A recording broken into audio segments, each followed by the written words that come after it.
ಸುದ್ದಿ ತಮಿಳುನಾಡಿನ ಚುನಾವಣೆಯ ಫಲಿತಾಂಶ. ಈ ಚುನಾವಣೆಯಲ್ಲಿ ಎರಡು ಧ್ರುವಗಳಿತ್ತು. ಒಂದು ಡಿಎಂಕೆ ಮತ್ತು ಎಐಎಡಿಎಂಕೆ. ಈ ಧ್ರುವಗಳನ್ನು ಚದುರಿಸುವ ಮುಖಾಂತರ ದಳಪತಿ ವಿಜಯ್ ತಮ್ಮ ಪಾರುಪತ್ಯವನ್ನು ಮೆರೆದಿದ್ದಾರೆ. ಹಾಗಾದರೆ ನಟ ವಿಜಯ್ ಸಿನಿಮಾದ ಮುಖಾಂತರ ಬಂದು ರಾಜಕಾರಣದಲ್ಲಿ ನೆಲೆ ಊರ್ತಾ ಇದ್ದಾರಲ್ಲ, ಇದು ಸಾಮಾನ್ಯ ಹಾದಿಯಾಗಿತ್ತಾ? ಕೇವಲ 2024ರಿಂದ 26ರ ತನಕ ಮಾತ್ರ ಹೋರಾಟವನ್ನೇನಾದರೂ ಮಾಡಿದ್ರ? ಅದಕ್ಕಿಂತ ಹಿಂದೆನೂ ಕೂಡ ರಾಜಕೀಯ ಬರೋದಕ್ಕೆ ಏನಾದರೂ ಪ್ರಯತ್ನಗಳನ್ನು ಪಡ್ತಾ ಇದ್ರ? ಅವರ ದಾರಿ ಹೆಂಗಿತ್ತು? ಏನೆಲ್ಲ ಪ್ರಯತ್ನಗಳನ್ನು ಮಾಡಿದ ನಂತರ ಚುನಾವಣೆಗೆ ಬಂದರು? ಇದು ಮೊದಲ ಸುದ್ದಿ.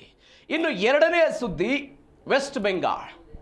ಯಾವ ವೆಸ್ಟ್ ಬೆಂಗಾಳ ಕಮ್ಯುನಿಸ್ಟರ ಆಡಳಿತ, ಅದಾದ ನಂತರ ಟಿಎಂಸಿ ಆಡಳಿತದಿಂದ ಅಧಿಕಾರವನ್ನು ನಡೆಸ್ತಾ ಇತ್ತು, ಅಲ್ಲಿ ಬಿಜೆಪಿ ಪಾರುಪತ್ಯ ಮೆರ್ತಾ ಇದೆ. ಒನ್ಸ್ ಅಗೇನ್ ಟಿವಿಕೆ ಹಾಗೆ ಬಿಜೆಪಿ ಹಾದಿಯೂ ಕೂಡ ದೊಡ್ಡದಾಗಿದೆ. ಪಶ್ಚಿಮ ಬಂಗಾಳದಲ್ಲಿ ಬಿಜೆಪಿ ಸವಿಸಿದಂಥ ಹಾದಿಗಳು ಹೆಂಗಿತ್ತು? ಒಂದೇ ಒಂದು ಶೂನ್ಯದಲ್ಲಿದ್ದಂತಹ ಬಿಜೆಪಿ 2021ರಲ್ಲಿ 77 ಸ್ಥಾನಕ್ಕೆ ಹೆಂಗೆ ಬರೋದಕ್ಕೆ ಸಾಧ್ಯ ಆಯಿತು? ಏಕಾಏಕಿ ಆಗಿಬಿಡ್ತಾ? ಸಾಧ್ಯ ಇಲ್ಲ. 1952ರ ಚುನಾವಣೆಯಿಂದಲೂ ಕೂಡ ಬಿಜೆಪಿ ಈ ರಾಜ್ಯವನ್ನು ಗೆಲ್ಲಬೇಕು ಅಂತ ಪ್ರಯತ್ನವನ್ನು ಪಡ್ತಾ ಇತ್ತು. ಒನ್ಸ್ ಅಗೇನ್ ಜನಸಂಘದಿಂದ ಹಿಡಿದು ಭಾರತೀಯ ಜನತಾ ಪಾರ್ಟಿಯ ತನಕವೂ ಕೂಡ ಪ್ರಯತ್ನದ ಬೇರುಗಳನ್ನು ನೆಲೆಯೂರೋ ಪ್ರಯತ್ನವನ್ನು ಮಾಡಿದ್ರು. ಹೆಂಗೆ ಸಾಧ್ಯ ಆಯಿತು? ಡೀಟೇಲ್ಸ್ ನೋಡ್ತಾ ಹೋಗೋಣ. ಇನ್ನು ಮೂರನೇ ಸುದ್ದಿ, ಪ್ರತಿ ಚುನಾವಣೆಯಲ್ಲೂ ಕೂಡ ಬಿಜೆಪಿ ಶರವೇಗದಲ್ಲಿ ಮುನ್ನಗ್ತಾ ಇದೆ. ಬಿಜೆಪಿ ಎಲ್ಲ ರಾಜ್ಯಗಳನ್ನು ಗೆಲ್ಲುವ ಹಂತಕ್ಕೆ ಹೋಗ್ತಾ ಇದೆ. ಆದರೆ ಕಾಂಗ್ರೆಸ್ನಲ್ಲಿ ಮಾತ್ರ ದಕ್ಷಿಣ ರಾಜ್ಯದ ಕೆಲ ರಾಜ್ಯಗಳಲ್ಲಿ ಅಧಿಕಾರವನ್ನು ಉಳಿಸ್ಕೊಳ್ತಾ ಇದೆ. ಆದರೆ ಪ್ರಬಲವಾಗಿ ಉಳಿಸಿಕೊಳ್ಳುವ ಪ್ರಯತ್ನವನ್ನು ಕಾಂಗ್ರೆಸ್ ಮಾಡ್ತಾ ಇಲ್ಲ. ಹಾಗಾದರೆ ಕಾಂಗ್ರೆಸ್ ಎಡುತ್ತಾ ಇರೋದೆಲ್ಲಿ? ರಾಹುಲ್ ಗಾಂಧಿ ಎಡುತ್ತಾ ಇರೋದೆಲ್ಲಿ? ಏನಾಗ್ತಾ ಇದೆ? ಬಿಜೆಪಿ ಕನಸು ಕಂಡಿದೆ ಕಾಂಗ್ರೆಸ್ ಮುಕ್ತ ಭಾರತ, ಕಮ್ಯುನಿಸ್ಟ್ ಮುಕ್ತ ಭಾರತವನ್ನು ನಿರ್ಮಾಣ ಮಾಡಬೇಕು ಅಂತ. ಆ ಕನಸು ಚಿಗುರು ಹೊಡಿತಾ ಇದೆಯಾ? ಡೀಟೇಲ್ಸ್ ನೋಡ್ತಾ ಹೋಗೋಣ. ಇನ್ನು ನಾಲ್ಕನೇ ಸುದ್ದಿ, ಯುದ್ಧಕ್ಕೆ ಸಂಬಂಧಪಟ್ಟಂತ ಸುದ್ದಿ. ಹಾರ್ಮುಜ್ನಲ್ಲಿ ಒನ್ಸ್ ಅಗೇನ್ ಅಮೆರಿಕ ದಾಳಿ ಮಾಡಿದೆ ಇರಾನ್ನ ಹಡಗುಗಳ ಮೇಲೆ. ಯಾಕೆ ದಾಳಿ ಆಯಿತು, ಏನು ಎತ್ತ? ಡೀಟೇಲ್ಸ್ ನೋಡ್ತಾ ಹೋಗೋಣ. ಮತ್ತೊಂದು ಸುದ್ದಿ, ಚೀನಾಕ್ಕೆ ಸಂಬಂಧಪಟ್ಟಂತ ಸುದ್ದಿ. ಟೆಸ್ಲಾ ಕಾರನ್ನು ಹಿಂದಿಕ್ಕಿ BYD ಎನ್ನುವಂಥ ಒಂದು ಕಾರು ಅತಿ ವೇಗದಲ್ಲಿ ಉತ್ಪಾದನೆ ಆಗ್ತಾ ಇದೆ ಅಂತೆ. ಏನು ಎತ್ತ? ಎಲ್ಲ ಸುದ್ದಿಗಳನ್ನು ಡೀಟೇಲ್ಸ್ ಆಗಿ ನೋಡ್ತಾ ಹೋಗೋಣ. ಮೊದಲ ಸುದ್ದಿ, ದಳಪತಿಯ ದಿಗ್ವಿಜಯ.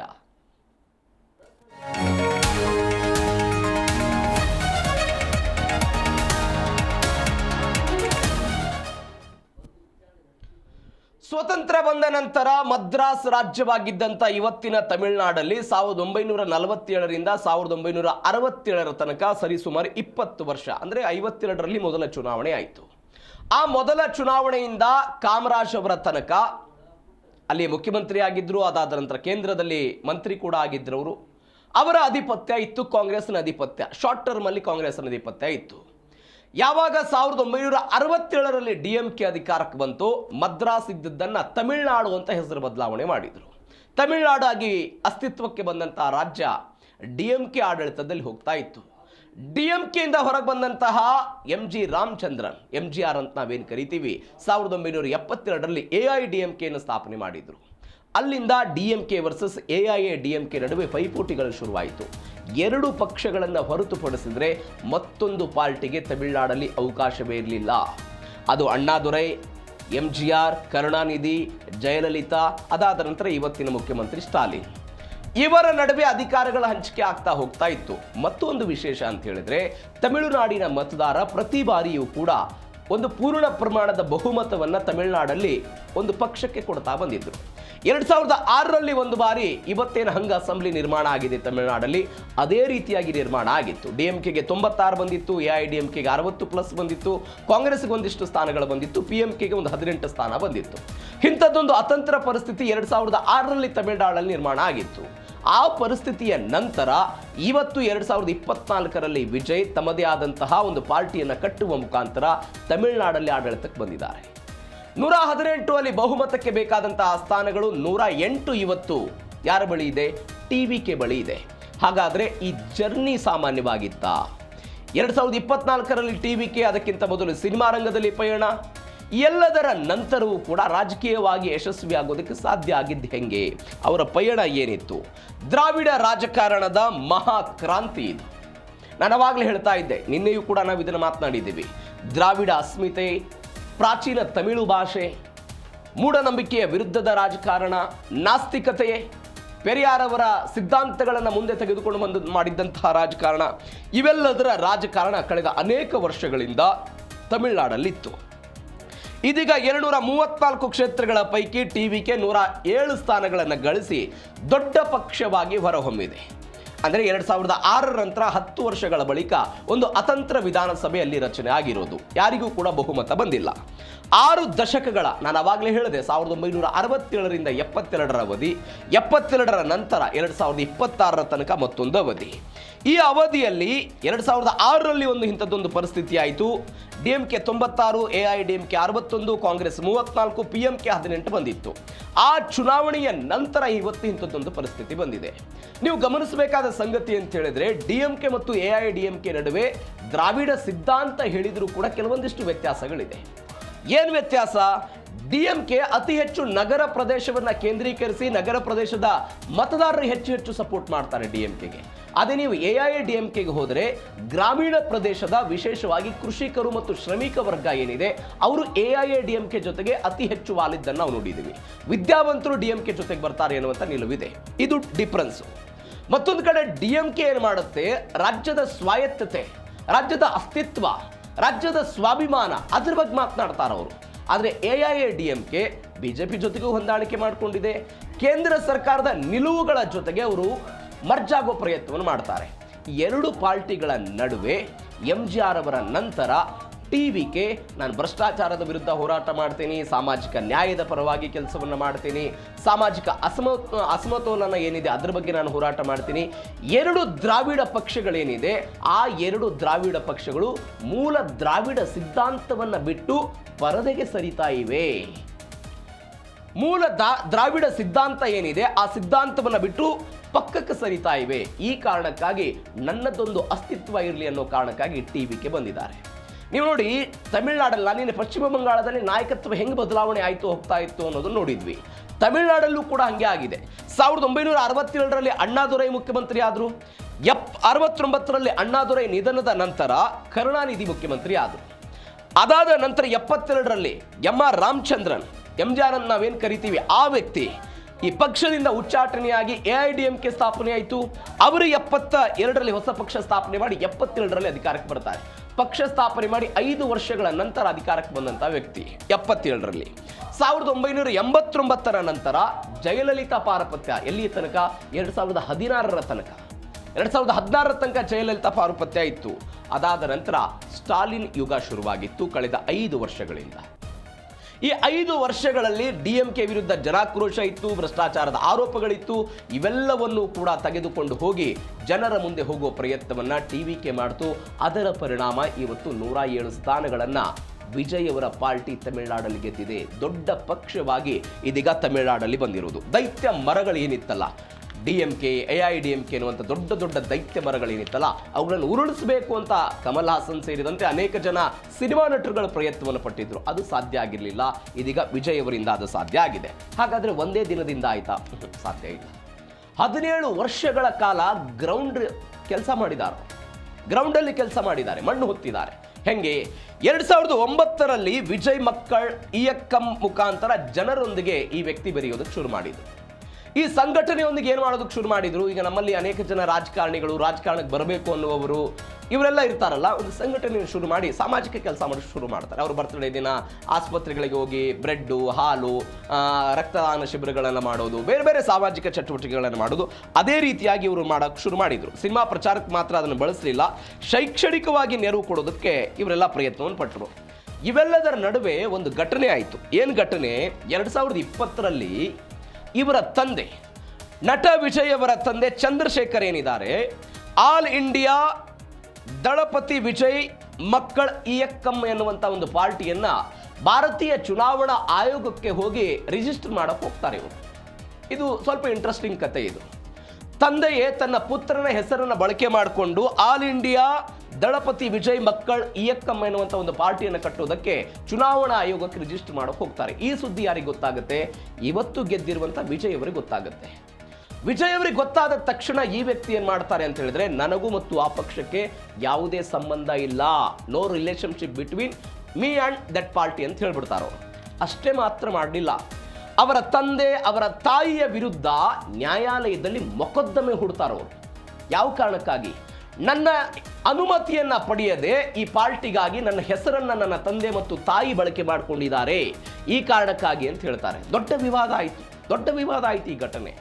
ಅದಾದ ನಂತರ ಚಂದ್ರಶೇಖರ್ ಅವರು ಆ ಪಾರ್ಟಿಯನ್ನು ವಿಸರ್ಜನೆ ಮಾಡಿಬಿಡ್ತಾರೆ. ಆದರೆ ಇದಕ್ಕಿಂತ ಮೊದಲು ಒಂದು ಸಂಘಟನೆಯನ್ನು ಕಟ್ಟಿದ್ದಂತಹ ಈ ವ್ಯಕ್ತಿ ಗ್ರೌಂಡ್ ಲೆವೆಲ್ ಅಲ್ಲಿ ಒಂದು ಫಾಟೋ ಪೊಲಿಟಿಕಲ್ ಸ್ಟ್ರಾಟಜಿ ಮಾಡೋದಕ್ಕೆ ಪ್ರಯತ್ನವನ್ನು ಪಟ್ಟಿದ್ರು. ಏನು ಫೋಟೋ ಪೊಲಿಟಿಕಲ್? ಅದರ ಅರ್ಥ ರಾಜಕಾರಣಕ್ಕೆ ಬರೋದಕ್ಕೆ ಒಂದು ವೇದಿಕೆ ಸಿದ್ಧ ಮಾಡಿಕೊಳ್ಳೋ ಪ್ರಯತ್ನವನ್ನು ನಟ ವಿಜಯ್ 17 ವರ್ಷಗಳಿಂದ ಮಾಡ್ತಾ ಇದ್ರು. ಅದರ ಭಾಗವಾಗಿ ವಿದ್ಯಾರ್ಥಿಗಳಿಗೆ ಸನ್ಮಾನ ಮಾಡ್ತಾ ಇದ್ರು. ಇವರ ಸಂಘಟನೆಗಳಿಂದ ಪ್ರತಿನಿತ್ಯ ಉಪಹಾರ, ಬಡವರಿಗೆ ಉಪಹಾರ, ಮಧ್ಯಾಹ್ನದ ಊಟ, ಅವರಿಗೆ ಬೇಕಾದಂತಹ ಮೂಲ ಸೌಕರ್ಯಗಳನ್ನು ಕೊಡೋದು, ಬ್ರೆಡ್ಡು, ಶೈಕ್ಷಣಿಕವಾಗಿ ಸಹಾಯ ಮಾಡೋದು. ಇದರ ಜೊತೆಗೆ ಮತ್ತೊಂದು ಏನು ಮಾಡಿದ್ರು ಅಂತ ಹೇಳಿದ್ರೆ, ಶೈಕ್ಷಣಿಕವಾಗಿ ಅತಿ ಹೆಚ್ಚು ಕೆಲಸ ಮಾಡೋದಕ್ಕೆ ಶುರು ಮಾಡಿದ್ರು. ಶೈಕ್ಷಣಿಕವಾಗಿ ಗ್ರಂಥಾಲಯಗಳನ್ನು ಸ್ಥಾಪನೆ ಮಾಡಿದ್ರು. ಆ ಮುಖಾಂತರ ಯುವಕರನ್ನು ಟಚ್ ಆದ್ರು. ಯಾರು SSLC ಮತ್ತು PUCಯಲ್ಲಿ ಅತಿ ಹೆಚ್ಚು ಅಂಕಗಳನ್ನು ಪಡಿತಾರೋ ಅವರನ್ನ ಸನ್ಮಾನ ಮಾಡೋ ಪ್ರಯತ್ನಗಳನ್ನು ಮಾಡಿದ್ರು. ಅವರ ಪೋಷಕರ ಜೊತೆಗೆ ಟಚ್ ಇದ್ರು. ಆ ಮುಖಾಂತರ ಯುವಕರನ್ನ ಟಚ್ ಮಾಡೋ ಪ್ರಯತ್ನವನ್ನು ಮಾಡಿದ್ರು. ಇದರ ಜೊತೆಗೆ ಒಂದು ಕೆಲಸ ಏನು ಮಾಡಿದ್ರು ಅಂದ್ರೆ, 234 ವಿಧಾನಸಭಾ ಕ್ಷೇತ್ರಗಳಲ್ಲಿ ಯಾವ ಮಗು ಕೂಡ ಶಿಕ್ಷಣದಿಂದ ವಂಚಿತರಾಗಬಾರದು ಅನ್ನೋ ಕಾರಣಕ್ಕಾಗಿ ರಾತ್ರಿ ಶಾಲೆಗಳನ್ನು ಶುರು ಮಾಡಿದ್ರು. ಈ ರಾತ್ರಿ ಶಾಲೆಗಳನ್ನು ಶುರು ಮಾಡುವ ಮುಖಾಂತರ ನೋಡಿ, ಕಾಮರಾಜ್ ಅವರ ಕನಸು ಏನಾಗಿತ್ತು? ತಮಿಳುನಾಡಿನ ಮುಖ್ಯಮಂತ್ರಿ ಆಗಿದ್ದಂಥ ಕಾಮರಾಜ್ ಅವರ ಕನಸು ಏನಾಗಿತ್ತು? ಎಲ್ರಿಗೂ ಕೂಡ ಶಿಕ್ಷಣ ಕೊಡಬೇಕು ಅನ್ನೋದಾಗಿತ್ತು. ಆ ಕೆಲಸವನ್ನು ನಾವು ಮಾಡ್ತಾ ಇದ್ದೀವಿ ಅನ್ನೋ ಮೆಸೇಜ್ ಅನ್ನ ಪಾಸ್ ಮಾಡಿದ್ರು. ಇದರ ಜೊತೆಗೆ ಇಷ್ಟಕ್ಕೆ ಸುಮ್ಮನಾಗ್ಲಿಲ್ಲ.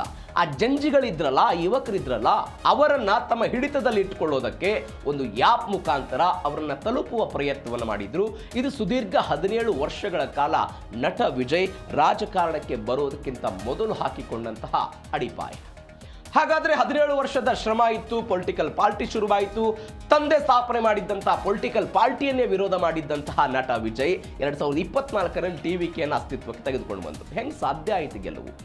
ಜಂಜಿಗಳ ಸಪೋರ್ಟ್ ಸಿಕ್ತು. ಯಾವ ಯುವಕರ ಪ್ರತಿಭಟನೆಯಿಂದ ಶ್ರೀಲಂಕಾದಲ್ಲಿ ಒಂದು ಸರ್ಕಾರದ ಪತನ ಆಗಿತ್ತು, ಗಮನಿಸಬೇಕಾದ ಸಂಗತಿ ನೀವು. ಶ್ರೀಲಂಕಾದಲ್ಲಿ ದೊಡ್ಡ ಮಟ್ಟದ ಪ್ರತಿಭಟನೆಗಳಾಯಿತು. ಸಾಮಾಜಿಕ ಜಾಲತಾಣಗಳನ್ನು ಬಳಕೆ ಮಾಡಿಕೊಂಡು ಅಲ್ಲಿಯ ಸರ್ಕಾರದ ವಿರುದ್ಧ ಪ್ರತಿಭಟನೆ ಮಾಡಿ ಸರ್ಕಾರವೇ ಅಧಪತನಕ್ಕೆ ಹೋಗುವಂತಹ ಹಂತಕ್ಕೆ ಬಂತು. ಅದೇ ಜಂಜಿಗಳು ಇವತ್ತು TVK ಅವರಿಗೆ ತಮಿಳುನಾಡಲ್ಲಿ ಸಪೋರ್ಟ್ ಮಾಡಿದ್ದಾರೆ. ಇದು ಗಮನಿಸಬೇಕಾದಂತಹ ಸಂಗತಿ. ನೀವು ನೋಡಿ, ಬಿಜೆಪಿಯ ಚುನಾವಣಾ ಸ್ಟ್ರಾಟಜಿಯನ್ನು ಸ್ವಲ್ಪ ಗಮನಿಸಿ. ಪ್ರತಿ ಬಾರಿ ಚುನಾವಣೆ ಬಂದಾಗ ಏನ್ ಮಾಡ್ತಾರೆ ಅವರು? ಫಸ್ಟ್ ಟೈಮ್ ವೋಟರ್ಸ್ ಯಾರು ಇರ್ತಾರಲ್ಲ ಅವರನ್ನ ಕೇಂದ್ರೀಕರಿಸೋ ಪ್ರಯತ್ನವನ್ನು ಮಾಡ್ತಾರೆ. ಅವರು ಹೇಳ್ತಾರೆ, ಯುವಕರನ್ನ ಅತಿ ಹೆಚ್ಚು ಮಹತ್ವವನ್ನು ಕೊಟ್ಟು ಫಸ್ಟ್ ಟೈಮ್ ಯಾರು ವೋಟರ್ಸ್ ಇರ್ತಾರೆ, ನನ್ನ ಮೊದಲ ಮತ ದೇಶಕ್ಕಾಗಿ ಅಂತ ಹೇಳ್ತಾರೆ ಅವರು. ಅಂದ್ರೆ ನೀವು ಬಿಜೆಪಿಗೆ ಹಾಕಿ ಅನ್ನೋ ಅರ್ಥದಲ್ಲಿ ಅವರು ಕ್ಯಾಂಪೇನ್ಗಳನ್ನು ಮಾಡ್ತಾರೆ. ಅವರನ್ನು ಟಾರ್ಗೆಟ್ ಮಾಡಿ ಅವ್ರಿಗೆ ವೋಟರ್ ID ಮಾಡಿಸ್ಕೊಳ್ಳೋದಾಗಿರ್ಬೋದು, ಮತದಾನದಲ್ಲಿ ಭಾಗಿಯಾಗುವಂತೆ ಮಾಡ್ಕೊಳ್ಳೋದು, ಈ ಪ್ರಯತ್ನವನ್ನು ಬಿಜೆಪಿ ಮಾಡುತ್ತೆ. ಒನ್ಸ್ ಅಗೇನ್ ಅದನ್ನೇ TVK ಇವತ್ತು ಮಾಡಿದೆ. ಒಂದು ಸಾಂಪ್ರದಾಯಿಕ ರಾಜಕಾರಣ ಭಾರತದಲ್ಲಿದೆ. ಜಾತಿ ವ್ಯವಸ್ಥೆ, ಧರ್ಮದ ಆಧಾರದ ಮೇಲೆ ಕಿತ್ತಾಟಗಳು ನಡೆಯುತ್ತೆ, ಯಾವುದೋ ವಿರೋಧಿ ತರನಾದಂತಹ ಹೇಳಿಕೆಗಳನ್ನು ಕೊಡೋದು, ಇವೆಲ್ಲವೂ ಬೆಳವಣಿಗೆ ಆಗ್ತಾ ಇರುವಂತಹ ಸಂದರ್ಭದಲ್ಲೇ ವಿಜಯ್ ಅವರು ಸೋಷಿಯಲ್ ಮೀಡಿಯಾಗಳನ್ನು ಅತಿ ಹೆಚ್ಚು ಬಳಕೆ ಮಾಡಿದರು. ನೀವು ನೋಡಿ, ತಮಿಳುನಾಡಲ್ಲಿ 5,33,00,000 ಜನ ಮತದಾರರು ಇದ್ದಾರೆ. ಇದರಲ್ಲಿ 1 ಕೋಟಿಗಿಂತಲೂ ಅಧಿಕ ಜನ ಯುವಕರಿರುವಂಥವರು. ನೀವು ನೋಡಿ, 1997ರಿಂದ 2007ರ ನಡುವೆ ಯಾರ್ಯಾರು ಜನಿಸಿದಾರಲ್ಲ, 1997ರಿಂದ 2007 20 ವರ್ಷಗಳ ಈ ಗ್ಯಾಪ್ನಲ್ಲಿ ಯಾರ್ಯಾರು ಜನಿಸಿದ್ದಾರೆ ಅವರನ್ನ ಜಂಜಿಗಳು ಅಂತ ಕರೀತಾರೆ. ಅವರನ್ನ ಟಾರ್ಗೆಟ್ ಮಾಡಿ ಏನು ಕೆಲಸವನ್ನು ಮಾಡಿದ್ರು? ಜಾತಿ, ಧರ್ಮ ಎಲ್ಲ ವಿಚಾರಗಳನ್ನು ಬದಿಗಿಟ್ಟು ಸಾಮಾಜಿಕ ಜಾಲತಾಣದ ಮುಖಾಂತರ ಅಭಿವೃದ್ಧಿ, ತಂತ್ರಜ್ಞಾನ, ಉದ್ಯೋಗ ಅವಕಾಶಗಳು, ತಮಿಳುನಾಡಿನ ಮಾದರಿ, ಇವತ್ತಿನ DMK ಸರ್ಕಾರದ ಭ್ರಷ್ಟಾಚಾರಗಳು ಇತ್ಯಾದಿ ಎಲ್ಲವನ್ನು ಕೂಡ ಪ್ರಚಾರ ಮಾಡೋ ಪ್ರಯತ್ನವನ್ನು ಮಾಡಿದ್ರು. ಈ ಪ್ರಯತ್ನದ ಭಾಗವಾಗಿ ಏನಾಯಿತು? ಅನೇಕ ಯುವಕರೆಲ್ಲರೂ ಕೂಡ ಇವತ್ತು TVKಗೆ ಸಪೋರ್ಟ್ ಮಾಡಿದ್ರು. ನಮ್ಮ ಮನೆಯೂ ಕೂಡ ಮಾತನಾಡಿದ್ವಿ, ಮಹಿಳೆಯರು ಅತಿ ಜನ ಸೇರ್ತಾ ಇದ್ದಾರೆ, ಯುವಕರು ಅತಿ ಹೆಚ್ಚು ಜನ ಅವರ ಪ್ರಚಾರ ಕಾರ್ಯಗಳಲ್ಲಿ ಸೇರ್ತಾ ಇದ್ರು. ಯಾವ ಕಾರಣಕ್ಕಾಗಿ ಅಂತ ಹೇಳಿದ್ರೆ, 17 ವರ್ಷಗಳಿಂದ ಅವ್ರದ್ದೊಂದು ಅಭಿಮಾನಿ ಸಂಘ ಇತ್ತು ಅಂತ ಹೇಳಿದ್ವಲ್ಲ, ಆ ಅಭಿಮಾನಿ ಸಂಘಕ್ಕೆ 2 ಕೋಟಿಗಿಂತಲೂ ಅಧಿಕ ಜನ ಸದಸ್ಯರಿದ್ರು, ಅಭಿಮಾನಿಗಳಿದ್ರು 2 ಕೋಟಿ ಜನ.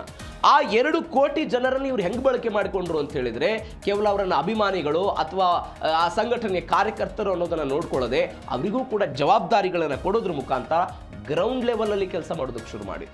ಪ್ರತಿ ಗ್ರಾಮ ಪಂಚಾಯಿತಿ, ತಾಲೂಕ್ ಪಂಚಾಯಿತಿಗಳ ಲೆವೆಲಲ್ಲಿ, ಜಿಲ್ಲಾ ಪಂಚಾಯಿತಿಗಳ ಲೆವೆಲಲ್ಲಿ ಅವ್ರಿಗೊಂದು ಜವಾಬ್ದಾರಿಗಳನ್ನು ಕೊಡೋದ್ರ ಮುಖಾಂತರ, ಆ ಜವಾಬ್ದಾರಿಯ ಮುಖಾಂತರ ಚುನಾವಣೆ ಗೆಲ್ಲುವ ತಂತ್ರಕ್ಕೆ ಯಾರು ಹೋಗಿದ್ರು? TVK ವಿಜಯ್ ಅವರು ಹೋಗಿದ್ರು. ಅದರ ಪರಿಣಾಮವಾಗಿ ಯುವಕರು ಅತಿ ಹೆಚ್ಚಾಗಿ ಬಂದರು. ನೀವು ನೋಡಿ, 2014ರ ಲೋಕಸಭೆ, 2019ರ ಲೋಕಸಭೆ, 2024ರ ಲೋಕಸಭೆ, ಬಿಜೆಪಿ ಇದೇ ಸ್ಟ್ರಾಟಜಿ ಮೇಲೆ ಹೋಗ್ತಾ ಇರೋದು. ಫಸ್ಟ್ ಟೈಮ್ ವೋಟರ್ಸ್ ಅನ್ನು ಅವರು ಟಾರ್ಗೆಟ್ ಮಾಡ್ತಾರೆ, ಆ ಮುಖಾಂತರ ಅತಿ ಹೆಚ್ಚು ವೋಟರ್ಸ್ ಅನ್ನ ತೆಗೆದುಕೊಂಡು ಬರೋದು. ಬಿಜೆಪಿ ಇನ್ನೂ ಒಂದು ಏನ್ ನಂಬುತ್ತೆ ಅಂತ ಹೇಳಿದ್ರೆ, ಎಲ್ಲಿ ಅತಿ ಹೆಚ್ಚು ಮತದಾನ ಆಗುತ್ತೋ ಅದು ನಮಗೆ ಪ್ಲಸ್ ಪಾಯಿಂಟ್ ಆಗುತ್ತೆ ಅಂತ. ತಮಿಳುನಾಡಲ್ಲೂ ಕೂಡ ಇವತ್ತು ಹಾಗೆ ಆಯಿತು. 89%ಕ್ಕಿಂತಲೂ ಅಧಿಕ ವೋಟಿಂಗ್ ಪರ್ಸೆಂಟೇಜ್ ತಮಿಳುನಾಡಲ್ಲಾಯಿತು. ಎಲ್ಲರೂ ಕೂಡ ಜನಾಕ್ರೋಶದ ಭಾಗವಾಗಿ ಹೊರಗಡೆ ಬಂದರು, ವೋಟ್ ಹಾಕಿದ್ರು. ಅದರ ಪರಿಣಾಮ ವಿಜಯ್ ಅವರಿಗೆ ಸಿಕ್ಕಿದ್ದನ್ನು ನಾವು ನೋಡ್ತಾ ಇದ್ದೀವಿ. ಇದು ಯುವಕರು. ಹಾಗಾದ್ರೆ ಸಿನಿಮಾ ತ್ಯಾಗ ಮತ್ತು ಸಮಾಜ ಸೇವೆ ವಿಜಯ್ ಅವರದ್ದು. ಸಿನಿಮಾ ರಂಗದಿಂದ ಬಂದಂತಹ ವ್ಯಕ್ತಿ, 1992ರಲ್ಲಿ ಬಾಲ್ಯ ನಟನಾಗಿ ಸಿನಿಮಾ ರಂಗಕ್ಕೆ ಕಾಲಿಟ್ಟಂತಹ ವ್ಯಕ್ತಿ. 2009ರಲ್ಲಿ ವಿಜಯ್ ಮಕ್ಕಳ ಇಯಕ್ಕಂ ಎನ್ನುವಂತಹ ಒಂದು ಸಂಘಟನೆ, ಆ ಸಂಘಟನೆ ಮುಖಾಂತರ ಶುರು ಮಾಡ್ತಾರೆ. ರಾಜಕೀಯಕ್ಕಾಗಿ ವಾರ್ಷಿಕವಾಗಿ 100-150 ಕೋಟಿ ರೂಪಾಯಿ ಸಂಭಾವನೆ ಬರ್ತಾ ಇದ್ದಂತಹ ಸಿನಿಮಾಗಳನ್ನು ಈ ವ್ಯಕ್ತಿ ಹೊರಗಡೆ ಬಿಡ್ತಾರೆ. ಆ ವ್ಯಕ್ತಿ ಹೇಳ್ತಾರೆ, ರಾಜಕಾರಣ ಅಂದರೆ ವಿಜಯ್ ಅವರೊಂದು ಡೆಫಿನೇಷನ್ ಕೊಟ್ಟಿದ್ದಾರೆ. ಏನಂತ ಹೇಳ್ತಾರೆ? ರಾಜಕೀಯ ಕೇವಲ ಹವ್ಯಾಸ ಅಲ್ಲ, it's not A habit. And ಅವ್ರು ಹೇಳ್ತಾರೆ, ಇದೊಂದು ವೃತ್ತಿ ಅಲ್ಲ. ನಾನೀಗ ಒಬ್ಬ ನಟ ಆಗಿದ್ದೆ, ಆ ವೃತ್ತಿಯನ್ನು ತ್ಯಜಿಸಿ ಬಂದಿದ್ದೀನಿ, ಮತ್ತೊಂದು ವೃತ್ತಿ ನನಗೆ ಸಿಕ್ಕಿದೆ ಅಂತಲ್ಲ. ರಾಜಕಾರಣ ಅಂತ ಹೇಳಿದ್ರೆ ಅದೊಂದು ಪವಿತ್ರ ಜನಸೇವೆ, ಪವಿತ್ರ ಜನಸೇವೆ ಅಂತ ಪ್ರಚಾರ ಮಾಡಿದ್ರು ಅವರು. ಆ ಪವಿತ್ರ ಜನಸೇವೆ ಮಾಡೋದಕ್ಕೆ ನಾನು ಸಿನಿಮಾ ರಂಗಕ್ಕೆ ಗುಡ್ ಬೈ ಹೇಳ್ತಾ ಇದ್ದೀನಿ ಅಂತ ಹೇಳಿ ಹೊರಗಡೆ ಬಂದರು. ರಾಜಕೀಯದ ಜೊತೆಗೆ ಸಿನಿಮಾ ಮಾಡೋದು ಜನಸೇವೆಗೆ ಅಡ್ಡಿ ಆಗ್ಬೋದು ಅಂತೆಲ್ಲ ಹೇಳಿದ್ರು. ಹೀಗಾಗಿ ನಿವೃತ್ತಿ ನಾನು ತೆಗೆದುಕೊಳ್ತೀನಿ ಅಂತ ಹೇಳಿದ್ರು. ಬಾಲನಟನಾಗಿ ಅವರೆಲ್ಲ ಬಂದಿದ್ರು. 69 ಸಿನಿಮಾಗಳನ್ನು ಮಾಡಿದ್ರು. ಪೆರಿಯಾರ್ ಅವರ ಚಿಂತನೆಯನ್ನು ಇಟ್ಟುಕೊಂಡಿದ್ದಾರೆ ಅವರು. ಯಾವ್ಯಾವುದು ಪೆರಿಯಾರ್ ಅವರ ಚಿಂತನೆ? ಜಾತಿರಹಿತ ಸಮಾಜವನ್ನು ಕಟ್ಟೋದು, ಸಾಮಾಜಿಕ ನ್ಯಾಯವನ್ನು ಒದಗಿಸುವುದು, ಮಹಿಳಾ ಸಬಲೀಕರಣವನ್ನು ಮಾಡೋದು. ಪೆರಿಯಾರ್ ಅವರ ಜೊತೆಗೆ ಡಾಕ್ಟರ್ ಬಿ ಆರ್ ಅಂಬೇಡ್ಕರ್ ಅವರ ಚಿಂತನೆಗಳು, ಕಾಮರಾಜ್ ಅವರ ಚಿಂತನೆಗಳು, ಇವರೆಲ್ಲರೂ ಕೂಡ ನನ್ನ ಮಾರ್ಗದರ್ಶಕರು ಅನ್ನುವಂಥ ಹೇಳಿಕೆಗಳನ್ನು ಪದೇ ಪದೇ ಅವರು ಕೊಡ್ತಾ ಬಂದರು. ಇದರ ಭಾಗವಾಗಿ ಕಾಮರಾಜ್ ಅವರು, ನಾನು ಅವಾಗಲೇ ಹೇಳಿದೆ, ಅವರಿಗೆ ಶಿಕ್ಷಣದ ತಂದೆ ಅಂತ ಕರೀತಾರೆ ತಮಿಳುನಾಡಲ್ಲಿ. ಯಾಕಂದರೆ 1960ರಲ್ಲಿ 56ರ ಆ ದಶಕದಲ್ಲಿ ಬಿಸಿಯೂಟ ಯೋಜನೆಯನ್ನು ಶುರು ಮಾಡಿದ್ರು. ಇಡೀ ದೇಶದಲ್ಲಿ ಯಾವುದೇ ಮಗು ಶೈಕ್ಷಣಿಕವಾಗಿ ವಂಚಿತ ಆಗಬಾರದು, ಪ್ರತಿಯೊಬ್ಬರಿಗೂ ಊಟ ಸಿಗಬೇಕು ಅಂತ.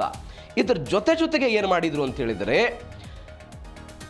ಪ್ರತಿಯೊಬ್ಬ ವಿದ್ಯಾರ್ಥಿ 11ನೇ ತರಗತಿಯ ತನಕ ಕೂಡ ಉಚಿತ ಮತ್ತು ಕಡ್ಡಾಯ ಶಿಕ್ಷಣವನ್ನು ಪಡೆದುಕೊಳ್ಳಬೇಕು ಅನ್ನೋ ಪ್ರಯತ್ನದಲ್ಲಿ ಅವರು 12,000 ಶಾಲೆಗಳನ್ನು ಶುರು ಮಾಡಿದರು. ಅದೇ ಮಾದರಿಯಲ್ಲಿ ನಾನು ಕೆಲಸ ಮಾಡ್ತೀನಿ ಅಂತ ಅವ್ರು ಹೇಳಿದ್ದಾರೆ. ಇದರ ಜೊತೆಗೆ ಒಂದು ಪರಿಣಾಮ ಏನಾಯಿತು ತಮಿಳುನಾಡಲ್ಲಿ, ಈ ಬೆಳವಣಿಗೆಗಳ ನಂತರ ಬ್ರಿಟಿಷರ ಅವಧಿಯಲ್ಲಿ 7% ಮಾತ್ರ ಸಾಕ್ಷರತೆ ಇತ್ತು. ಎಲ್ಲಿ? ತಮಿಳುನಾಡಲ್ಲಿ. ಎಲ್ಲ ಪರಿಣಾಮ ಆಯ್ತಲ್ಲ, ಶೈಕ್ಷಣಿಕ ಕ್ರಾಂತಿ ಆಯ್ತಲ್ಲ, 37%ಗೆ ಅದು ಏರಿಕೆ ಆಯಿತು. ಅದನ್ನು ನಾನು ಮುಂದುವರಿಸ್ತೀನಿ ಅಂತ TVK ಹೇಳ್ತಾ ಇರೋದು, ವಿಜಯ್ ಅವರು ಹೇಳ್ತಾ ಇರೋದು. ಇದರ ಜೊತೆಗೆ ನೀಟ್ ಪರೀಕ್ಷೆ. ಈ ಹಿಂದೆ DMK ಸರ್ಕಾರ ಇದ್ದಾಗಲೂ ಕೂಡ ಕೇಂದ್ರ ಸರ್ಕಾರ ಜೊತೆಗೆ ಅವ್ರದ್ದು ಗುದ್ದಾಟ ಇತ್ತು. ಆ ವಿಚಾರಕ್ಕೆ ನೀಟನ್ನು ರದ್ದತಿ ಮಾಡಬೇಕು ಅನ್ನೋ ಫೈಟಿಂಗ್ಗಳೆಲ್ಲವೂ ಕೂಡ ಆಗಿದ್ದನ್ನು ನೋಡಿದ್ದೀವಿ. ಒನ್ಸ್ ಅಗೇನ್ ನಾನು ಅದನ್ನು ತೆಗೆದುಕೊಂಡು ಬರ್ತೀನಿ. ಇದು ಗ್ರಾಮೀಣ ವಿದ್ಯಾರ್ಥಿಗಳಿಗೆ ದೊಡ್ಡ ಅನ್ಯಾಯ ಮಾಡ್ತಾ ಇದೆ. ಒಂದು ರಾಷ್ಟ್ರ ಒಂದು ಪರೀಕ್ಷೆ, ಇದು ಶೈಕ್ಷಣಿಕ ಹಕ್ಕುಗಳನ್ನು ಕಿತ್ಕೊಳ್ತಾ ಇದೆ ಅನ್ನುವಂಥ ಮಾತುಗಳನ್ನು, ಭರವಸೆಗಳನ್ನು ಅವರು ಕೊಟ್ಟಿದ್ದಾರೆ. ಇದು ಮತ್ತೆ ತಮಿಳುನಾಡು ಸರ್ಕಾರ, ಕೇಂದ್ರ ಸರ್ಕಾರದ ನಡುವೆ ತಿಕ್ಕಾಟ ಆಗುತ್ತಾ? ಯಾಕಂದರೆ ನೀಟ್ ಎನ್ನುವಂಥ ಒಂದು ಪರೀಕ್ಷೆ ಆಲ್ ಇಂಡಿಯಾ ರ್ಯಾಂಕಿಂಗ್ನಲ್ಲಿ ನಡೆಯುವಂತಹ ಪರೀಕ್ಷೆ. ಈ ಪರೀಕ್ಷೆಯ ವಿರುದ್ಧ ತಮಿಳುನಾಡು ಅನೇಕ ವರ್ಷಗಳಿಂದ ತತ್ವಗಳನ್ನು ಪ್ರತಿಪಾದನೆ ಮಾಡಿಕೊಂಡು ಬರ್ತಾ ಇದೆ. ಆ ವಿಚಾರವನ್ನು ಕೂಡ ನಾನು ಈಡೇರಿಸ್ತೀನಿ ಎನ್ನುವಂತಹ ನಿಟ್ಟಿನಲ್ಲಿ ವಿಜಯ್ ಅವರು ಮಾತನಾಡಿದ್ದಾರೆ. ಹೀಗಾಗಿ ಅದು ಎಲ್ಲಿಯ ತನಕ ಹೋಗುತ್ತೆ ಅನ್ನೋದು ಸದ್ಯಕ್ಕಿರುವಂತಹ ಕುತೂಹಲ. ಇದರ ಜೊತೆಗೆ ಜಾತ್ಯತೀತ ಸಾಮಾಜಿಕ ನ್ಯಾಯದೊಂದಿಗೆ ಮಧ್ಯಮ ಎಡಪಂಥೀಯ ನಿಲುವನ್ನು ಹೊಂದಿದ್ದಾರೆ ಇವರು.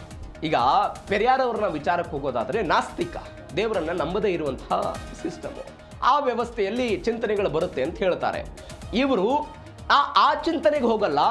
ದೇವರು ನಂಬುವುದು ಬಿಡೋದು ಅವರವರ ಹಕ್ಕು ಅನ್ನುವಂಥ ನಿಟ್ಟಿನಲ್ಲಿ ವಿಜಯ್ ಅವರ ಚಿಂತನೆ ಇದೆ. ಎಲ್ಲ ಚಿಂತನೆಗಳ ಭಾಗವಾಗಿ ಇದೀಗ ಸಿನಿಮಾದಲ್ಲಿ ತ್ಯಾಗವನ್ನು ಮಾಡಿ, ಅಂದರೆ ಅವರು ಕಳೆದ ಬಾರಿ ಅವ್ರದ್ದೊಂದು ದೊಡ್ಡ ಸಿನಿಮಾ ಇತ್ತು, ಜಗನ್ನಾಯನ್ ಅಂತೇನೋ ಹೇಳ್ತಾರೆ, ಆ ಸಿನಿಮಾದ ಕೊನೆಯ ಸಿನಿಮಾ ಆಗಿ ಹೋಯಿತು. ಹೀಗಾಗಿ ಆ ಸಿನಿಮಾದಿಂದ ಹೊರಗಡೆ ಬಂದು ಇದೀಗ ರಾಜಕೀಯ ಎನ್ನುವಂತಹ ಒಂದು ಬೆಳ್ಳಿ ಪರದೆಯ ಮೇಲೆ ಮಿಂಚುವ ಪ್ರಯತ್ನವನ್ನು ಮಾಡ್ತಿದ್ದಾರೆ. ಮುಂದೆ ಏನಾಗುತ್ತೆ ಕಾದು ನೋಡಬೇಕು. ಇದು ಅವರು ತ್ಯಾಗ ಮಾಡಿರೋದು. ಸಿನಿಮಾದಿಂದ ಇದೀಗ ರಾಜಕೀಯ ಸಮರವನ್ನು ಅವರು ಶುರು ಮಾಡಿಕೊಂಡಿರೋದು. ಮೆರ್ಸಲ್ ಎನ್ನುವಂಥ ಒಂದು 2017ರಲ್ಲಿ ಒಂದು ಸಿನಿಮಾ ಬರುತ್ತೆ ಅವ್ರದ್ದು. ಮೆರ್ಸಲ್ ಎನ್ನುವಂಥ ಒಂದು ಸಿನಿಮಾ GST ಮತ್ತು ಡಿಜಿಟಲ್ ಇಂಡಿಯಾ ಟೀಕಿಸಿ ಕೇಂದ್ರದ ಕೆಂಗಣ್ಣಿಗೆ ಗುರಿಯಾಗಿದ್ದಂಥ ವ್ಯಕ್ತಿ ಇವರು. 2018ರಲ್ಲಿ ಸರ್ಕಾರ್ ಎನ್ನುವಂಥ ಒಂದು ಸಿನಿಮಾ ಬರುತ್ತೆ. ಏನೇನಾಯಿತು ಅಂತ ಹೇಳಿದರೆ, 2017ರಲ್ಲಿ ಮೆರ್ಸಲ್ ಸಿನಿಮಾ ಬಂತಲ್ಲ, ಆ ಸಿನಿಮಾದಲ್ಲಿ ಈ ವ್ಯಕ್ತಿ 3 ಪಾತ್ರದಲ್ಲಿ ಅಭಿನಯ ಮಾಡ್ತಾರೆ ವಿಜಯ್. ಯಾವ್ಯಾವ ಪಾತ್ರ? ಒಂದು ತಂದೆ, ಮತ್ತೊಂದು ಮಗ, ಇನ್ನೊಂದು ಪಾತ್ರ ಮತ್ತೊಬ್ಬ ಮಗನಾಗಿ ಇವ್ರು ಆಕ್ಟ್ ಮಾಡ್ತಾರೆ. ಅದರಲ್ಲಿ ಒಂದು ಸೆಂಟೆನ್ಸ್ ಬರುತ್ತೆ, ಏನಂತ ಒಂದು ಸಂಭಾಷಣೆ ಬರುತ್ತೆ. ಸಾರ್ವಜನಿಕ ಆರೋಗ್ಯ ವ್ಯವಸ್ಥೆಯ ಬಗ್ಗೆ ಪ್ರಶ್ನೆಗಳನ್ನು ಮಾಡಲಾಗುತ್ತೆ.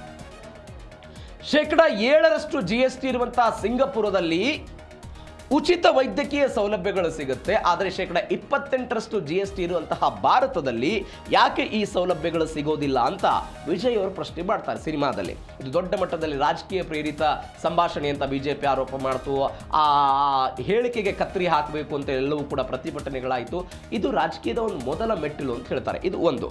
2018ರಲ್ಲಿ ಸರ್ಕಾರ ಎನ್ನುವಂಥ ಒಂದು ಸಿನಿಮಾ ಬರುತ್ತೆ. ಆ ಸಿನಿಮಾದಲ್ಲಿ ವಿಜಯ್ ಒಬ್ಬ ಅನಿವಾಸಿ ಭಾರತೀಯ ಉದ್ಯಮಿಯಾಗಿ ಪಾತ್ರವನ್ನು ನಿರ್ವಹಣೆ ಮಾಡ್ತಾರೆ. ಅದರಲ್ಲಿ ಏನಾಗಿರುತ್ತೆ ಕಥೆ ಅಂತ ಹೇಳಿದರೆ, ಈ ಅನಿವಾಸಿ ಭಾರತೀಯ ಬೇರೆ ದೇಶದಲ್ಲಿ ಇರ್ತಾನಲ್ಲ ಈ ವ್ಯಕ್ತಿ, ಆ ವ್ಯಕ್ತಿಯ ಮತವನ್ನ ಕಳ್ಳತನ ಮಾಡಿ ಬೇರೊಬ್ಬರು ಹಾಕಿದ್ದಾರೆ ಅನ್ನೋದು ಆ ವ್ಯಕ್ತಿ ಗೊತ್ತಾಗುತ್ತೆ. ನನ್ನ ವೋಟನ್ನು ಬೇರೊಬ್ಬರು ಯಾರೋ ಹಾಕಿದ್ದಾರೆ ಅನ್ನೋದು ವಿದೇಶದಲ್ಲಿರುವ ಒಬ್ಬ ವ್ಯಕ್ತಿ ಗೊತ್ತಾಗಿರುತ್ತೆ. ಆ ವಿದೇಶದ ವ್ಯಕ್ತಿ ಬಂದು ಅದರ ವಿರುದ್ಧವಾಗಿ ಹೋರಾಟ ಮಾಡುವಂತ ಒಟ್ಟಾರೆ ಚಿತ್ರೀಕರಣವನ್ನು ತೆಗೆದುಕೊಂಡು ಬರೋ ಪ್ರಯತ್ನ ಆಗುತ್ತೆ. ಇದರ ಜೊತೆಗೆ ತಮಿಳುನಾಡಿನಲ್ಲಿ AIDMK DMK ಕೊಡ್ತಾ ಇದ್ದಂಥ ಉಚಿತ ಯೋಜನೆಗಳೇನಿತ್ತಲ್ಲ, ಆ ಯೋಜನೆಗಳನ್ನ ಸಾರಾಸಗಟವಾಗಿ ವಿರೋಧ ಮಾಡಲಾಗಿತ್ತು ಈ ಸಿನಿಮಾದಲ್ಲಿ. ಅದರ ವಿರುದ್ಧವೂ ಕೂಡ ಆಕ್ರೋಶ ಬಂತು. 2014ರಲ್ಲಿ ಕತ್ತಿ ಅನ್ನುವಂಥ ಒಂದು ಸಿನಿಮಾ ಬರುತ್ತೆ. ಇದರಲ್ಲಿ ರೈತರ ಸಮಸ್ಯೆಗಳು, ಹಳ್ಳಿಯ ಜನರಿಗೆ ಕುಡಿಯೋದಕ್ಕೆ ನೀರು ಸಿಗದೇ ಇರೋದು, ಎಲ್ಲದರ ಬಗ್ಗೆಯೂ ಕೂಡ ಒತ್ತಿ ಹೇಳೋ ಪ್ರಯತ್ನವನ್ನು ಪಡೆದರು. ಒಂದು ಸೆಂಟೆನ್ಸ್ ಬರುತ್ತೆ, ಒಂದು ಸಂಭಾಷಣೆ ಬರುತ್ತೆ. ಏನಂತ? ಒಂದು ಹನಿ ನೀರಿಗಾಗಿ ರೈತರು ಈ ಪರಿಪ್ರಮಾಣದಲ್ಲಿ ಹೋರಾಟ ಮಾಡ್ತಾ ಇದ್ದಂತಹ ಸಮಯದಲ್ಲೂ ಕೂಡ ನಾವು ಶಾಂಪೂ ಮತ್ತು ಸಾಬೂನು ತಯಾರಿಸುವಂತಹ ಕಾರ್ಖಾನೆಗಳಿಗೆ ನೀರನ್ನು ಕೊಡ್ತಾ ಇದ್ದೀವಿ, ಇದು ಯಾವ ನ್ಯಾಯ ಅಂತ. ರೈತರು ಕುಡಿಯೋ ನೀರಿಗಾಗಿ, ತಮ್ಮ ಬೆಳೆಗಳಿಗಾಗಿ ಹೋರಾಟ ಮಾಡ್ತಿದ್ದಾರೆ, ನೀರು ಬೇಕು ಅಂತ. ಆದರೆ ಶಾಂಪೂ ಮತ್ತು ಸಾಬೂನು ತಯಾರು ಮಾಡೋ ಕಾರ್ಖಾನೆಗಳಿಗೆ ನಾವು ನೀರು ಕೊಡ್ತಾ ಇದ್ದೀವಿ, ನಮ್ಮ ಪರಿಸ್ಥಿತಿ ಎಲ್ಲಿಗೆ ಬಂದಿದೆ ಅನ್ನುವಂಥ ಒಂದು ಸಂಭಾಷಣೆ ಬರುತ್ತೆ. ಇದು ಕೂಡ ವ್ಯವಸ್ಥೆಯ ವಿರುದ್ಧ ವಿಜಯ್ ಅವರಿಗೆ ಇದ್ದಂತಹ ಮನೋಭಾವವನ್ನು ಚಿತ್ರೀಕರಣದ ಮುಖಾಂತರ, ಸಿನಿಮಾದ ಮುಖಾಂತರ ತೋರಿಸೋ ಪ್ರಯತ್ನವನ್ನು ಮಾಡಿದ್ರು ಅಂತ. 2026ರಲ್ಲಿ ಜನನಾಯಕನ್ ಎನ್ನುವಂತಹ ಒಂದು ಸಿನಿಮಾ, ಆ ಸಿನಿಮಾದಲ್ಲಿ ಜನನಾಯಕನಾಗಿ ಹೊರಹೊಮ್ಮೋದು. ಇವತ್ತು ಜನನಾಯಕನಾಗಿ ತಮಿಳುನಾಡಲ್ಲಿ ಇದೇ ಟಿವಿಗೆ ಹೊರಬಂದಿದೆ. ನಾವು ಮೊನ್ನೆ ಡಿಸ್ಕಸ್ ಮಾಡಿದ್ವಿ, ತಮಿಳುನಾಡಲ್ಲಿ ಕೇವಲ ಸಿನಿಮಾ ಮನರಂಜನೆಯಾಗಿ ಉಳಿದಿರಲಿಲ್ಲ, ಅವರ ವೈಚಾರಿಕ ಸಿದ್ಧಾಂತಗಳನ್ನು ಜನರಿಗೆ ಪ್ರಚುರಪಡಿಸುವಂತಹ ಸಿದ್ಧಾಂತವಾಗಿ ಅಥವಾ ಮಾಧ್ಯಮವಾಗಿ ಕನ್ವರ್ಟ್ ಆಗಿತ್ತು. ಅದೇ ರೀತಿಯಾಗಿ ಒಂದು 4-5 ಸಿನಿಮಾಗಳ ಮುಖಾಂತರ ಇದೇ ವಿಜಯ್ ಅವರು ಮಾಡಿದ್ರು ಅನ್ನೋದು ಮೇಲ್ನೋಟಕ್ಕೆ ಕಾಣಿಸ್ತಾ ಇದೆ. ಇದರ ಜೊತೆಗೆ ಇದೆಲ್ಲವೂ ಕೂಡ ತಮಿಳುನಾಡಲ್ಲಿ ಆಗಿರುವಂತಹ ಬೆಳವಣಿಗೆಗಳು, ಸಿನಿಮಾದಿಂದ ರಾಜಕೀಯಕ್ಕೆಲ್ಲ ಬಂದರು. ಇದರ ಜೊತೆಗೆ ಹಾಗಾದರೆ ವಿಜಯ್ ಅವರ ಹಾದಿ ಸುಲಭವಾಗಿದೆಯಾ? ಖಂಡಿತ ಇಲ್ಲ. ಹಾಗಾದರೆ ವಿಜಯ್ ಅವರ ಮುಂದಿರುವಂಥ ಸವಾಲುಗಳೇನು? ಯಾವೆಲ್ಲ ಸವಾಲುಗಳಿದೆ? ಅತಿ ದೊಡ್ಡ ಪಕ್ಷವಾದರೂ ಕೂಡ ವಿಜಯ್ ಅವರಿಗೆ 10 ಸ್ಥಾನಗಳ ಕೊರತೆ ಕಾಣಿಸ್ತಾ ಇದೆ. 10 ಅನ್ನೋದಕ್ಕಿಂತ ಇದಕ್ಕಿಂತ ಜಾಸ್ತಿ ಬೇಕು ಅನ್ನುವಂಥ ಲೆಕ್ಕಾಚಾರ ಇದೆ. ಯಾಕಂದರೆ 2 ಕ್ಷೇತ್ರಗಳಲ್ಲಿ ಅವರು ಸ್ಪರ್ಧೆ ಮಾಡಿದ್ರು, ಒಂದರಲ್ಲಿ ರಾಜೀನಾಮೆ ಕೊಡಬೇಕು. ಅದೇ TVK ಪಕ್ಷದ ಮತ್ತೊಬ್ಬರು ಕೂಡ ಸ್ಪೀಕರ್ ಆಗ್ತಾರೆ. ಹೀಗಾಗಿ 2 ಸ್ಥಾನಗಳ ಕೊರತೆಯಲ್ಲಿ ಸಹಜವಾಗಿ ಆಗುತ್ತೆ. ಈಗ ಅವರಿಗೆ 106 ಆದರೆ 12 ಸ್ಥಾನಗಳ ಕೊರತೆ ಆಗುತ್ತೆ. ಆ 12 ಸ್ಥಾನಗಳನ್ನು ಹೆಂಗೆ ನಿಭಾಯಿಸ್ತಾರೆ ಅದು ಸದ್ಯಕ್ಕಿರುವಂತಹ ಪ್ರಶ್ನೆ. ಮೈತ್ರಿ ಸರ್ಕಾರದ ಮುಖಾಂತರ ತಮಿಳುನಾಡಿನ ಚುನಾವಣೆಯನ್ನು ಹಿಡಿಯೋದಕ್ಕೆ ದಳಪತಿ ಪ್ರಯತ್ನ ಪಡ್ತಿದ್ದಾರೆ. ಕಾಂಗ್ರೆಸ್ನವರು ಸಪೋರ್ಟ್ ಮಾಡಬಹುದಾ? ಯಾಕಂದ್ರೆ ರಾಹುಲ್ ಗಾಂಧಿ ಅವರು ನಿನ್ನೊಂದು ಟ್ವೀಟ್ ಮಾಡಿದ್ದಾರೆ, ಅವ್ರಿಗೆ ಶುಭವನ್ನು ಕೋರಿ ಇವರ ನೇತೃತ್ವದಲ್ಲಿ ತಮಿಳುನಾಡು ಅಭಿವೃದ್ಧಿ ಆಗಲಿ ಎಲ್ಲವನ್ನು ಕೂಡ ಮಾತನಾಡಿದ್ದಾರೆ. ಆದರೆ ಕಾಂಗ್ರೆಸ್ ಸಪೋರ್ಟ್ ಮಾಡಿಬಿಡುತ್ತಾ? ಯಾಕಂದ್ರೆ ಅವರು DMK ಜೊತೆಗೆ ಕಳೆದ ಲೋಕಸಭಾ ಚುನಾವಣೆಯಲ್ಲೂ ಕೂಡ ಇಂಡಿಯಾ ಮೈತ್ರಿಕೂಟದಲ್ಲಿ ಅವರು ಇದ್ರು, ಇಂಡಿಯಾ ಮೈತ್ರಿಕೂಟದ ಪಾಲುದಾರರಾಗಿ ಎಲ್ಲ ಕೆಲಸ ಮಾಡಿದ್ದಾರೆ. ಹೀಗಾಗಿ DMK ಸಪೋರ್ಟ್ ಮಾಡುತ್ತಾ? ಏನಾಗುತ್ತೆ ಸದ್ಯಕ್ಕಿರುವಂಥ ಪ್ರಶ್ನೆ. PMK 4 ಸ್ಥಾನ ಇದೆ, ಅವ್ರ ಕಡೆ ಏನಾದರೂ ಹೋಗ್ತಾರಾ ಅಂತ. ಕುದುರೆ ವ್ಯಾಪಾರ ಅಥವಾ ಆಪರೇಷನ್ಗಳಿಂದ ದೂರ ಉಳಿತಾರಾ ವಿಜಯ್ ಅಂತ? ಅಂದರೆ ಕೆಲವೊಂದಿಷ್ಟು ಶಾಸಕರನ್ನು ಹಣ ಕೊಟ್ಟು ಖರೀದಿ ಮಾಡೋದು, ಆಪರೇಷನ್ ಮಾಡೋದು ಬೇರೆ ಬೇರೆ ಪಾರ್ಟಿಗಳನ್ನು, ಏನಾಗುತ್ತೆ ಅಂತ. ಯಾಕಂದರೆ ಅವರು BJP ಜೊತೆಗೆ ಅಂದರೆ AIDMK ಜೊತೆಗೆ ಹೋಗುವಂಥ ಸಾಧ್ಯತೆಗಳು ಕಡಿಮೆ. AIDMK ಜೊತೆಗೆ ಹೋದರೂ ಕೂಡ ನೀವು BJPಯೊಂದಿಗಿನ ಮೈತ್ರಿಯನ್ನು ಕಳೆದುಕೊಳ್ಳಿ ಅನ್ನುವಂತಹ ಒಂದು ಬೇಡಿಕೆಯನ್ನು ಇದೇ TVK ಇಡಬಹುದು ಅಂತ. ಯಾಕಂದರೆ ಸೈದ್ಧಾಂತಿಕವಾಗಿ BJP ಮತ್ತು TVKಗೆ ದೊಡ್ಡ ಡಿಫರೆನ್ಸ್ ಇದೆ, ಸೈದ್ಧಾಂತಿಕವಾಗಿ ದೊಡ್ಡ ಮಟ್ಟದ ಡಿಫರೆನ್ಸ್ ಇದೆ. ಹೀಗಾಗಿ BJP ಸಿದ್ಧಾಂತಗಳನ್ನು ವಿಜಯ್ ಅವರು ಒಪ್ಪಿಕೊಳ್ಳುವಂಥ ಸಾಧ್ಯತೆಗಳು ಕಡಿಮೆ. ಸ್ವಲ್ಪ ಕಂಪೇರ್ ಮಾಡಿದರೆ ಕಾಂಗ್ರೆಸ್ನ ಸಿದ್ಧಾಂತಗಳು ಮತ್ತು TVK ಸಿದ್ಧಾಂತಗಳು ಹೋಲಿಕೆ ಆಗುತ್ತೆ. ಯಾಕಂದರೆ ಜಾತ್ಯತೀತತೆ, ಸಾಮಾಜಿಕ ನ್ಯಾಯದ ಪರವಾಗಿ ಹೋರಾಟ ಮಾಡೋದು, ಬೇರೆ ಬೇರೆ ಪ್ರಾದೇಶಿಕವಾದ ಇವೆಲ್ಲವೂ ಕೂಡ ಇದೆಯಲ್ಲ, ಅದು ಕಾಂಗ್ರೆಸ್ಗೆ ಹೋಲ್ಬಹುದು ಎನ್ನುವಂಥ ಲೆಕ್ಕಾಚಾರ ಇದೆ. ಹೀಗಾಗಿ ಏನಾಗುತ್ತೆ ಸದ್ಯಕ್ಕಿರುವಂತಹ ಪ್ರಶ್ನೆ. ಇದರ ಜೊತೆಗೆ ಇದು ಈ ಸವಾಲುಗಳನ್ನು ಅವ್ರು ಹೆಂಗೆ ಫೇಸ್ ಮಾಡ್ತಾರೆ, ತೆಗೆದುಕೊಂಡು ಬರ್ತಾರೆ ಅಂತ ನೋಡೋಣ. ಆದರೆ ಇದರ ಜೊತೆಗೆ ತಮಿಳುನಾಡಲ್ಲಿ ಆಗಿರುವಂತಹ ಈ ಬೆಳವಣಿಗೆ ಕರ್ನಾಟಕದ ಮೇಲೂ ಕೂಡ ಎಫೆಕ್ಟ್ ಆಗುತ್ತಾ ಅನ್ನುವಂಥ ಪ್ರಶ್ನೆ ಇದೆ. ಕರ್ನಾಟಕದ ಮೇಲೂ ಕೂಡ ಎಫೆಕ್ಟ್ ಆಗುತ್ತಾ ಅಂತ. ಯಾಕಂದರೆ ಪಕ್ಕದ ತಮಿಳುನಾಡು, ಕೇರಳದ ಚುನಾವಣೆಗಳಾಯಿತು. ಇದೀಗ ನೆಕ್ಸ್ಟ್ ಬರುವಂತಹ ಚುನಾವಣೆಗಳು 2028ರಲ್ಲಿ ಕರ್ನಾಟಕದ ಚುನಾವಣೆ ಬರುತ್ತೆ. 2028ರಲ್ಲಿ ಕರ್ನಾಟಕದಲ್ಲಿ ಅನೇಕ ವರ್ಷಗಳಿಂದ ಜನತಾ ಪಕ್ಷ, ಕಾಂಗ್ರೆಸ್ಸು, BJP, ಈಗ ಬಂದಿರುವಂತಹ JDS, ಅಂದರೆ 1999ರಲ್ಲಿ ಅಸ್ತಿತ್ವಕ್ಕೆ ಬಂದಿರುವಂತಹ JDS, ಇವುಗಳ ನಡುವೆ ತಿಕ್ಕಾಟಗಳಿದೆ. ಬೇರೆ ಒಂದು ಪಕ್ಷಗಳಿಲ್ಲ, ಬೇರೆ ಪಕ್ಷಗಳಿಲ್ಲ. ಉಪೇಂದ್ರ ಅವರು ಬಂದರು, ಪ್ರಜಾಕೀಯ ಮಾಡ್ತೀನಿ ಅಂತ ಹೇಳಿದ್ರು, ಅದು ಕೂಡ ಸಾಧ್ಯ ಆಗಿಲ್ಲ ಇದುವರ ತನಕವೂ ಕೂಡ. ಹೀಗಾಗಿ ಒಂದು ದಳಪತಿಗಳು ದಿಕ್ಸೂಚನೆ ಕೊಟ್ಟರ, ದಿಕ್ಸೂಚಿಗೆ ಬರುತ್ತಾ ಕರ್ನಾಟಕಕ್ಕೆ ಅನ್ನುವಂಥ ಪ್ರಶ್ನೆ ಇದೆ. ಸಾಂಪ್ರದಾಯಿಕ ರಾಜಕಾರಣ, ಜಾತಿ ರಾಜಕಾರಣ, ಓಲೈಕೆ ರಾಜಕಾರಣ, ಅಭಿವೃದ್ಧಿ ರಹಿತ ರಾಜಕಾರಣ ಇವೆಲ್ಲವೂ ಕೂಡ ಇದೆ. ಹೀಗಾಗಿ ಯುವ ಮತದಾರರೆಲ್ಲ ಬೇಸರ ಆಗಿಬಿಟ್ಟಿದ್ದಾರೆ. ಬೆಂಗಳೂರು, ಮೈಸೂರು ನಗರಗಳಲ್ಲಿ ಈ ಜಂಜಿ ಪ್ರಾಬಲ್ಯ ಹೆಚ್ಚಳ ಆಗ್ತಾ ಇದೆ. ಹಳೆ ನಾಯಕರ ವಿರುದ್ಧ ಆಕ್ರೋಶ ಬದಲಾವಣೆಗೆ ನಾಂದಿ ಆಗುತ್ತಾ ಅಂತ ಮೂರು ಪಕ್ಷಗಳಿಂದಲೂ ಕೂಡ ಎಲ್ಲ ಬೇಸತ್ತು ಹೋಗ್ಬಿಟ್ಟಿದ್ದಾರೆ. ಹೀಗಾಗಿ ನೆಕ್ಸ್ಟ್ ಏನಾಗುತ್ತೆ ಅನ್ನುವಂತಹ ಪ್ರಶ್ನೆ ಇದೆ. ಯಾಕಂದರೆ ನೀವು ಗಮನಿಸಬೇಕಾದ ಸಂಗತಿ, ಇತ್ತೀಚೆಗೆ ಧಾರವಾಡದಲ್ಲಿ ಒಂದು ಪ್ರತಿಭಟನೆ ಆಯಿತು. ಯಾವ ಕಾರಣಕ್ಕಾಗಿ?